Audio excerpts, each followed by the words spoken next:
Bon allez, pas chasser.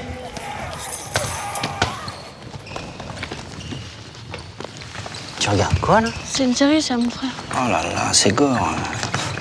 Moins de 16 ans quand même. Tu sais, moi j'ai beau savoir que c'est des effets spéciaux, ça me fait bien flipper. Ah bon? Ah ouais. Pas toi? Ouais, c'est chaud. Les images violentes, on doit les éviter, sinon il faut en parler. Vas-y, raconte. Face aux écrans, soyons vigilants. Retrouvez-nous sur jeunepublic.csa.fr.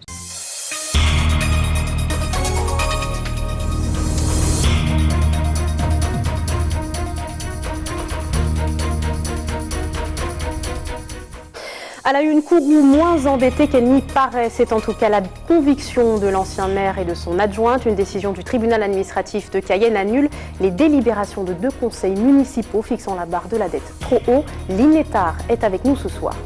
La posture du président de la CTG sur le pacte d'avenir, pointé du doigt par l'opposition, une démarche solitaire et un volte-face inexpliqué et fustigé. Nous entendrons un représentant de l'opposition. Et puis le folklore guyanais à l'honneur à l'Institut médico-éducatif départemental. Une semaine créole a démarré aujourd'hui. Objectif, valoriser et transmettre la richesse du patrimoine culturel guyanais. Bonsoir à tous. Les délibérations du conseil municipal de Kourou en date du 5 octobre 2015 ont donc été annulées par le tribunal administratif de Cayenne. La demande avait été faite par Jean-Étienne Antoinette et Lynn Létard. La décision est donc tombée. L'état des comptes présenté par l'équipe de François Ringuet au cours de cette séance était erroné. Une manne pour l'ancien maire qui y voit une manœuvre de l'actuelle majorité. Le déficit de la ville spatiale serait donc inférieur à la somme évoquée. Le point sur cette affaire avec Jonathan Lariot et Kerwin Alcide.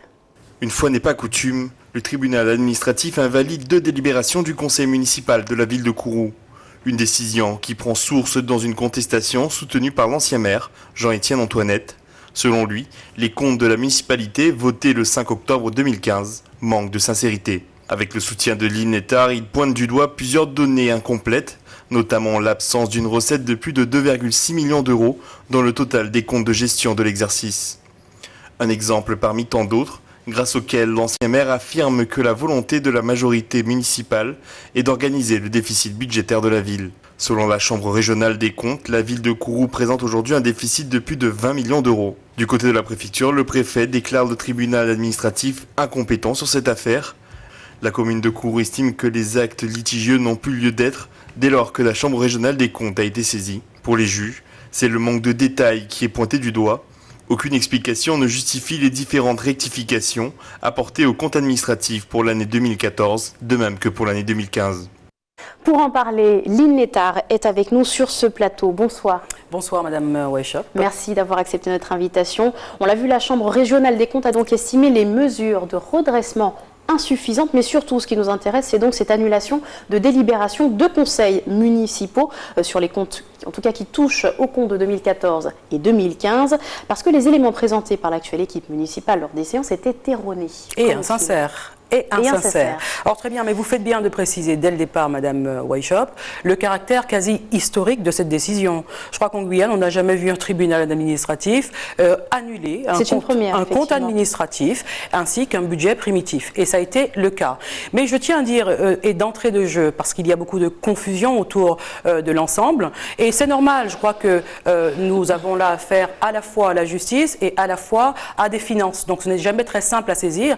Et je rappelle, j'en profite ce soir pour faire un petit rappel à l'ordre aux uns aux autres, à ceux qui maîtrisent un tant soit peu l'ensemble, pour leur dire que le rôle des médias, de la presse, de l'ensemble, n'est pas de désinformer, mais bien d'informer, combien même l'ensemble paraît difficile à comprendre. Alors oui, le tribunal administratif a décidé d'annuler le compte administratif 2014 ainsi que le budget primitif 2015 de la ville de Kourou. Et contrairement à ce qu'on entend, eh bien l'annulation ne porte pas sur la forme, parce qu'il y a une petite rumeur qui circule en ce moment, et je m'inscris en faux, nous nous inscrivons en faux. L'annulation consiste bien à une annulation de fonds sur un déficit qui avait été estimé à 10 millions d'euros, qui a été corrigé par la Chambre régionale des comptes et qui a été ramené à 4 millions d'euros. Il s'agissait à l'époque de notre gestion. On parle de fonds et de forme, on va peut-être y revenir un petit peu tout à l'heure, mais en tout cas concrètement, qu'est-ce qu'il s'est passé? Qu'est-ce qui vous a permis de décider que vous feriez appel au tribunal administratif pour dénoncer une situation anormale? pour désigner une situation anormale, une situation matinée de mensonges, on va le dire très clairement. Eh bien, c'est très simple. Monsieur Ringuet, quand il a présenté son budget, quand il a présenté son compte administratif, il a inscrit dans ces derniers des dépenses et des projets qui n'avaient pas lieu d'être, sans inscrire en face les recettes afférentes. Alors, si vous inscrivez des dépenses dans un budget, eh bien, il est normal que vous inscriviez, surtout lorsque ces recettes existent, eh bien, que vous inscriviez les recettes. Et c'est ce que nous avons reproché à M. Ringuet, et c'est sur quoi, sur le fond, le tribunal administratif nous a donné raison. Il était aussi question d'éléments qui n'avaient pas été transmis au préalable aux élus, surtout. Oh, bien sûr. Alors là, c'est la forme, effectivement.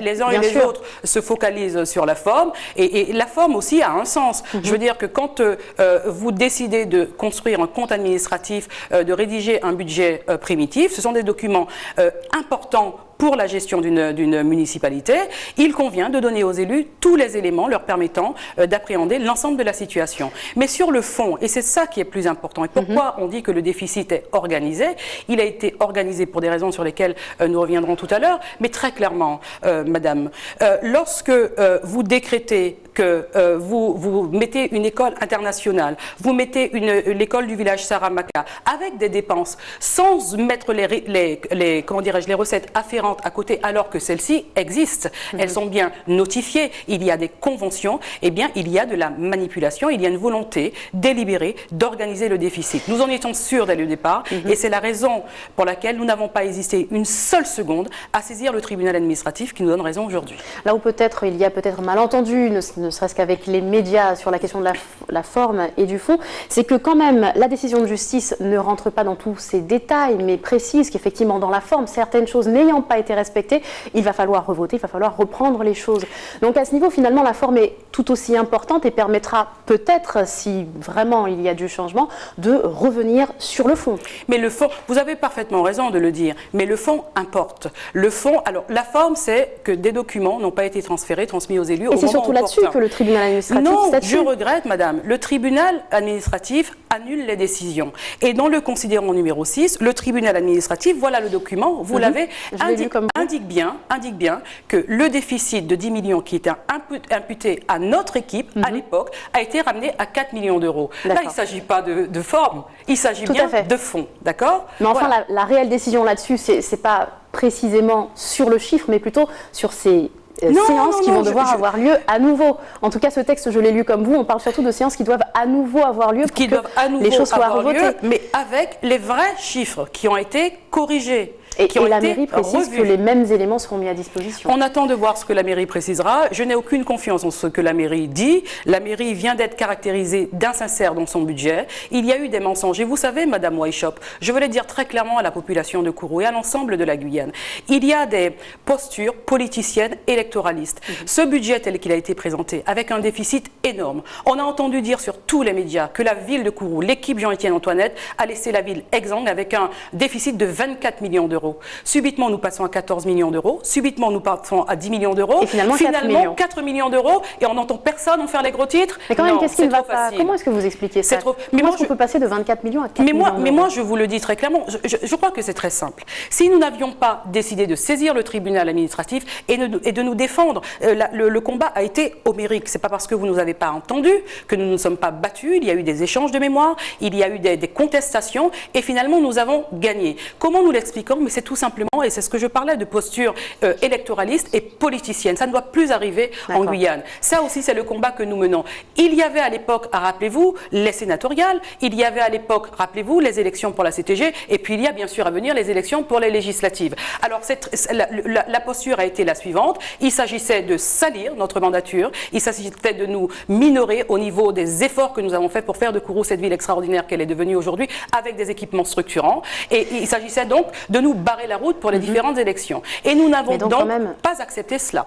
Donc quand même, il y a une question d'honneur là-dedans. On comprend qu'on a envie simplement de laver l'honneur de l'ancienne municipalité. Mais concrètement, qu'est-ce qui va changer pour les Kourrousiens? mais pas que cela. Et vous avez raison de poser cette question, c'est une question essentielle. Il ne s'agit pas juste de notre honneur, il ne s'agit pas juste de notre ego blessé. S'il ne s'agit que de cela, ma foi. Non, il y a eu là-dessus des décisions qui ont été prises et qui ont porté aujourd'hui à l'augmentation des impôts des Kourrousiens.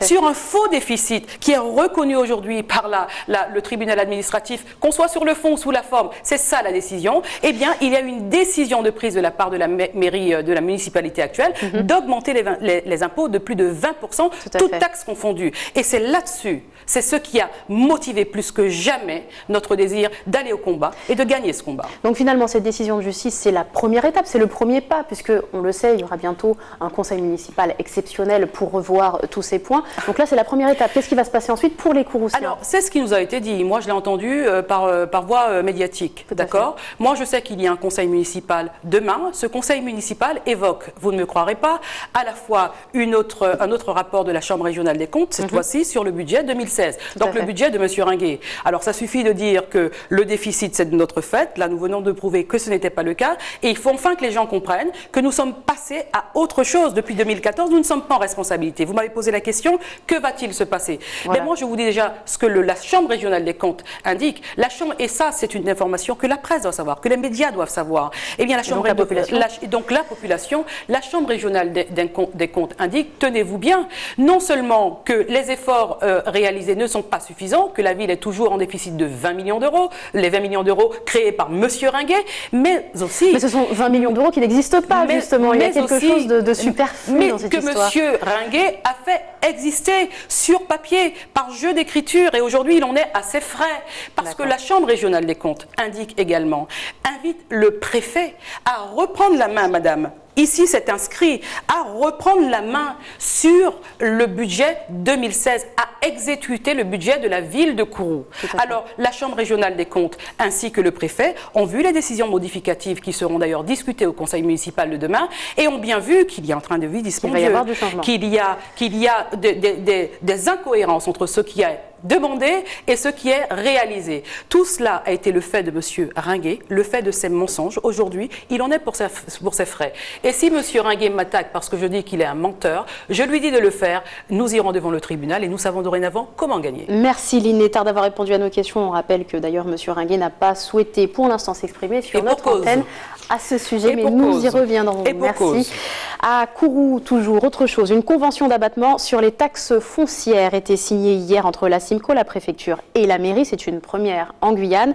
L'abattement de 30% par foyer concernera 911 logements sociaux de la CIMCO situés en zone prioritaire. Un dispositif qui devrait permettre d'améliorer le quotidien des citoyens avec 4 grands axes: la qualité de service, le renforcement des personnels de proximité, la gestion des déchets et le lancement de chantiers éducatifs. Précision au micro de Jonathan Lariot. Dans la politique de la ville, je rappelle que nous avons aussi donc cette envie donc de rentrer au cœur des quartiers, et c'est aussi la politique que nous essayons donc de mettre en place au cœur des quartiers, de rentrer et de redynamiser le tissu associatif et être aussi donc à proximité des habitants de Kourou. Je parle pour la ville de Kourou en ce qui concerne Kourou. Et puis sur la gestion des déchets, qui est aussi donc une orientation qui est faite aussi bien au niveau donc de la communauté de communes. Grâce à cette convention, cela va permettre en tous les cas à la communauté de communes et à la mairie donc de pouvoir vraiment être proche de la population et surtout donc de ramener la bonne information en matière de gestion des déchets. Tous les propriétaires payent une taxe foncière et que là en l'occurrence le propriétaire CIMCO, donc le bailleur social sur un quartier prioritaire, donc un quartier défini comme politique de la ville, un des 1500 quartiers de France et d'outre-mer, va bénéficier grâce à cette convention d'une exonération de sa taxe foncière qui représentera environ 770 000 euros sur 3 ans, puisque c'est une convention sur une durée de 3 ans. Et donc cette exonération charge pour lui donc de mener quelques travaux d'embellissement du cadre de vie des Guyanais, des résidents qui sont dans ces résidences-là des quartiers de Kourou, et également de faire des politiques de prévention sociale, inclusion sociale aussi. Direction la Guadeloupe, à présent, où depuis vendredi, l'école élémentaire de Grand-Bois au Gosier est fermée. Et pour cause, plusieurs enfants ont présenté des problèmes respiratoires et cutanés. Très vite, des investigations ont été menées pour tenter d'identifier l'agent responsable de ces troubles. Mais pour l'heure, le mystère demeure, tandis que l'établissement rouvrira ses portes aux écoliers dès demain. Reportage Nathalie Dinan, Moïse Dexter et Patrick Curie. À Grand-Bois, l'émotion et la colère sont encore vives et la tension palpable. Vendredi dernier, des émanations de gaz à l'école Turenne-Thénard ont conduit à une évacuation de l'établissement. 3 élèves ont été acheminés au centre hospitalier suite à des vomissements. Elle a vu midi et demi, l'enfant n'est pas encore là. elle a été récupérer son fils. Il voit que les autres, il y a une partie qui sont déjà chez leur mamie. Alors il dit, mais où est mon fils? On lui a dit, oui, mais vous savez, madame, votre fils, il a été, je crois, soit intoxiqué, ou il y a quelque chose qui s'est éclaté dans l'école. Et puis à ce moment-là, elle a dit, bon, mais je l'attends, mais il est où mon fils? Il est à l'intérieur. On lui a pas laissé entrer. Elle est restée pendant 2h30 de temps. Et puis après, on lui a dit, on a fait l'appel, on lui a dit, bon, maintenant vous venez récupérer votre fils. Le médecin est passé, on lui a dit, oui, il avait mal à la gorge, il avait les yeux tout rouges, il était vraiment malade. Et puis bon, après, on est parti. Noah est l'une des victimes des émanations de gaz. Il a souffert de la gorge pendant 2 jours, mais avec un peu de repos, il est de nouveau sur pied. Certains jours-là, on a commencé à leur gratter. C'est parti du milieu. On est sorti dehors, mais on s'entend toujours une odeur bizarre. SAMU est venu, les pompiers. Les familles sont restées dans l'ignorance la plus totale. L'agent responsable de cette intoxication reste inconnu. Les familles réclament des réponses, la vérité sur cette affaire. Elles se sentent oubliées par la municipalité. Je voulais savoir qu'est-ce qui s'est passé dans l'école, au moins qu'on puisse connaître, puisque là on ne sait pas. Et jusqu'à présent, il n'y a pas d'école. Et on dit, oui, on ne sait pas encore, Mais je me demande, mais pourquoi? Et on a même appelé le maire n'est pas venu. Hein? Normalement, ça ne devait pas faire. Le plus grand mystère plane sur cette affaire. Les diverses analyses effectuées par l'Agence régionale de santé et le SDIS n'ont rien révélé. On ne sait donc pas ce qui a provoqué ces vomissements et l'hospitalisation de 3 écoliers. Leur pronostic vital n'est pas engagé. L'école Turenne-Thénard ouvrira ses portes dès demain aux heures habituelles. Retour dans l'actualité en Guyane. Le groupe d'opposition à la CTG s'exprime sur la posture du président Rodolphe Alexandre. Et c'est dans le dossier du pacte d'avenir que le groupe fustige l'attitude du président, son refus de signer le texte après y avoir été favorable. Un recul jugé dangereux pour l'avenir de la Guyane. Gauthier Hort s'est exprimé au micro de Caroline Acide. Nous avons dénoncé le fait que aujourd'hui, ce que la présidence de la République finalement sanctionne, c'est le double langage du président de la CTG qui a négocié les choses seul, et c'est un comportement inacceptable de la part d'un président d'une collectivité que d'aller négocier seul à Paris, c'est ce que nous dénonçons depuis bien longtemps. Et surtout, et de revenir sur les engagements qu'il a pris seul à seul avec le président. Donc, est-ce qu'il faut le signer? Certainement pas. En tout cas, ce qu'il faut, c'est avoir un vrai débat, puisque nous constatons que l'échec du pacte d'avenir est la preuve matérielle de l'échec de l'article 73. Il apparaît aujourd'hui au grand jour que la collectivité n'est pas viable s'il n'y a pas des mesures exceptionnelles, extraordinaires. Et donc, partant de là, nous avions déjà fait la proposition d'adjoindre au pacte d'avenir un pacte de gouvernance. À tout moment, on pourra toujours négocier, mais il faut déjà un négociateur crédible. Lorsqu'on a un négociateur, en l'occurrence le président de la CTG, qui part à Paris, qui va négocier en catimini, on ne sait pas ce qu'il a négocié. En tout cas, on découvre dans le courrier de la présidence de la République qu'en fait, il avait négocié des choses minimalistes. Il s'est certainement rendu compte de son erreur lorsqu'il a dit que finalement il ne signe plus. Quelle que soit la forme, il nous faut trouver un moyen de redémarrer, de redonner un souffle, tout simplement à tourner la Guyane vers une économie productive. Vers une gestion durable de l'eau et de l'assainissement. C'est le thème du séminaire qui a débuté aujourd'hui aux 3 fleuves. L'occasion pour les offices de l'eau des différents territoires d'Omiens de confronter leurs expériences. Le plan Eau-Dôme, la loi sur la biodiversité, l'accès à l'eau ou encore l'assainissement sont quelques-uns des thèmes abordés jusqu'à demain. Les précisions de la directrice de l'Office de l'eau Guadeloupe au micro d'Ayodele Germa. Aujourd'hui, les priorités de l'eau dans les Outre-mer, c'est déjà de pouvoir mettre à la disposition de nos populations une eau qui soit bonne en termes de qualité et aussi sur le plan du volume, que chacun puisse avoir de l'eau à son robinet tous les jours de bonne qualité. Voilà. L'assainissement, ça va aussi de pair avec ce qui peut être fait dans le domaine de l'eau, mais c'est vrai que là aussi on a de gros progrès à faire en matière d'assainissement des eaux usées sur nos territoires. Vous avez la problématique de l'assainissement non collectif, puisque compte tenu de l'étendue par exemple de la Guyane, vous avez beaucoup d'assainissement qui sont des assainissements individuels. Donc il s'agit de s'assurer que les normes sont respectées, puisque ces eaux usées, elles vont dans la nature et donc elles ont un impact sur la qualité de l'eau. Donc c'est important de s'assurer que cet assainissement non collectif est fait en respectant certains principes et certaines normes. C'est le cas pour donc pour la Guyane, c'est le cas pour la Guadeloupe et pour tous les départements d'outre-mer. Et également, donc, il y a aussi la problématique de l'assainissement collectif. Donc là, c'est l'assainissement notamment pour les zones urbaines. Et donc là aussi, il faut pouvoir, en termes de stations d'épuration, avoir des stations d'épuration qui fonctionnent et qui sont contrôlées régulièrement de façon à permettre justement une bonne épuration des eaux qui retourne au milieu et qui, dans ce cas-là, n'a pas d'incidence négative sur le milieu. C'est une institution chez nos voisins des Antilles. Le Grand Ballet de Martinique fêtera cette semaine ses 70 bougies avec un succès toujours aussi retentissant. Pour marquer cette date, vendredi, un gala sera organisé à l'endroit où tout a commencé. Un spectacle traditionnel haut en couleur qui a fait la renommée de la troupe. Reportage signé Anaïs Gall, José Lechertier et Yohan Boulard.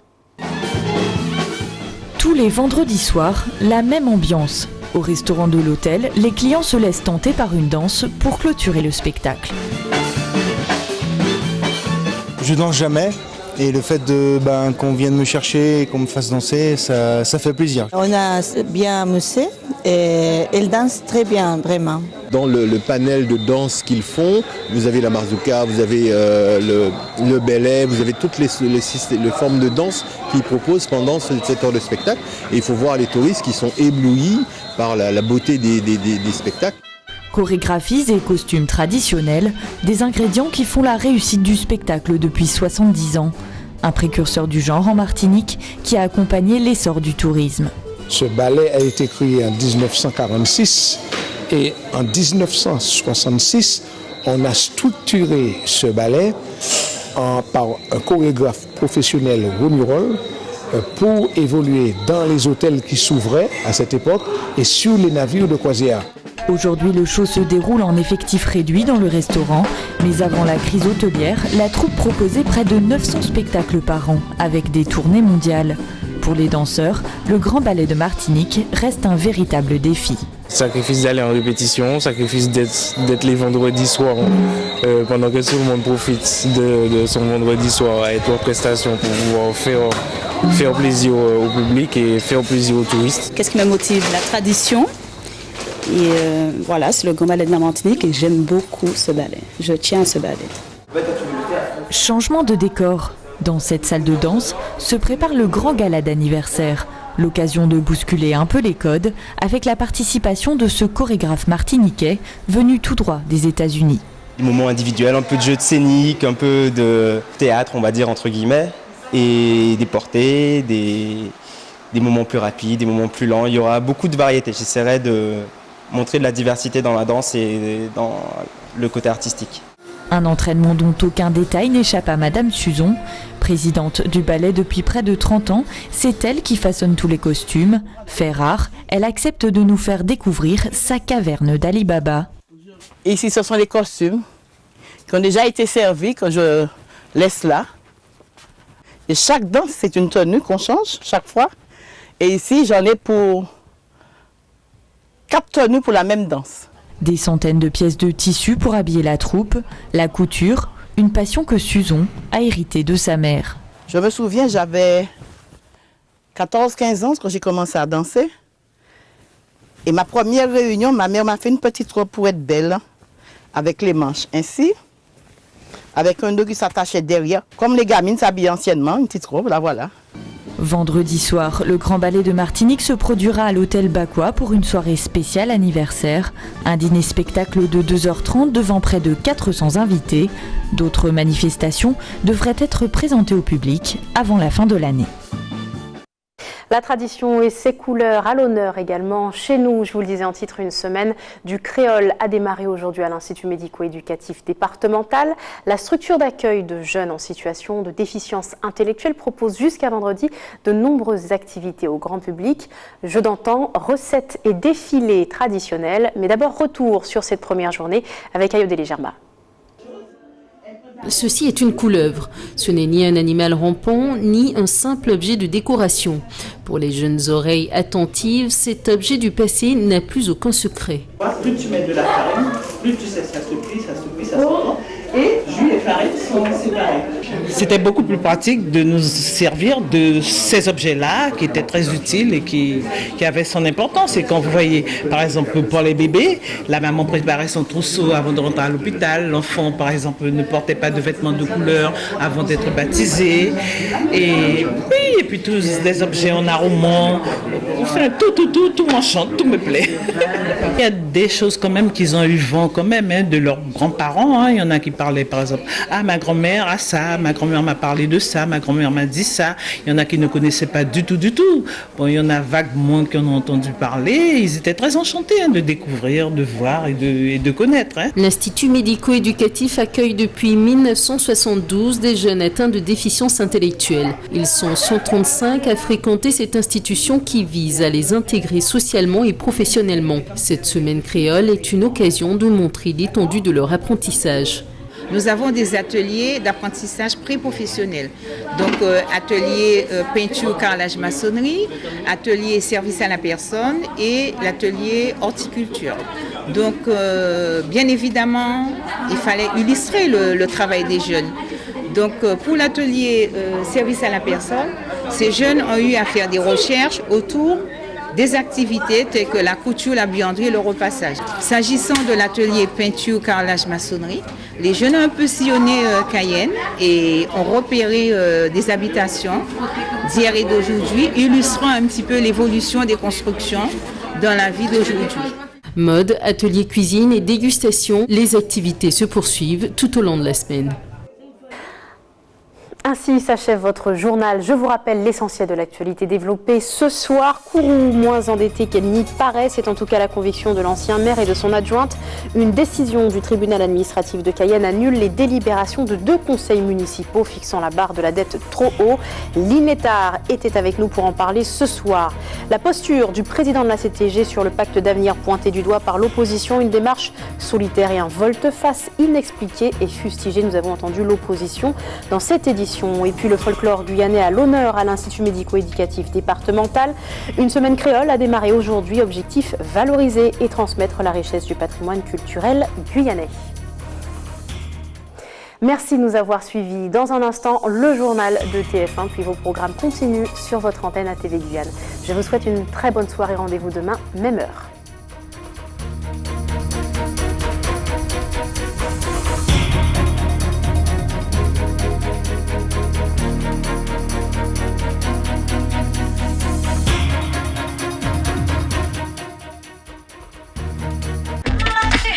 On va peut-être changer, non? Moins de 10, c'est pas vraiment de votre âge.